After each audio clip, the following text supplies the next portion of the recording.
नमस्कार, श्री स्वामी समर्थ। तर काय मग तुमचं काय काम चाललंय तेही मला सांगा। आमच्या तर घरात बघू शकता काम इतकं घाईचं आहे की नाही, सकाळ उठलं की फक्त आणि फक्त भाकरी लागतात। तर कुणाच्या घरात असं लागतात नक्की सांगा। हे बघा आत्ताच भाकरी करून घेतलेल्या आहेत। हे बघा काही जण जेवले, आता जेवून निहारी करून निघून जातात। हे बघा एकदम मस्त कडम कुडम भाकरी आहे बघा। गॅसची हालत आता सगळं इथून खरी सुरुवात आता होणार आहे। इतकं वेळ ह्यांना स्वयंपाक करून द्यायचा। आणि इथं बघू शकता आईने सोबतीला बसून भाजून दिली आहे भाकरी आणि मी केले। असं भाकरी कुणाच्या घरी लागतात नक्की सांगा। सकाळ उठलं की भाकर पाहिजे, एवढंच आहे आमच्या घरी। भाकर, ताक, कांद्याचं मिरचू, शेंगदाण्याची चटणी असं कुणाकुणाच्या घरी लागते नक्की सांगा।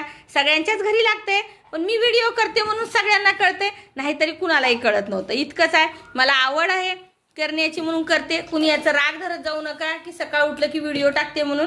हे बघा मस्त ताक केलेलं होतं, कांद्याचं मिरचू, शेंगदाण्याची चटणी आणि भाकरी कुणाकुणाला आवडते नक्की सांगा। या मग नेहारी करायला सर्वजण। हे बघा दही सुद्धा आहे सोबतीला।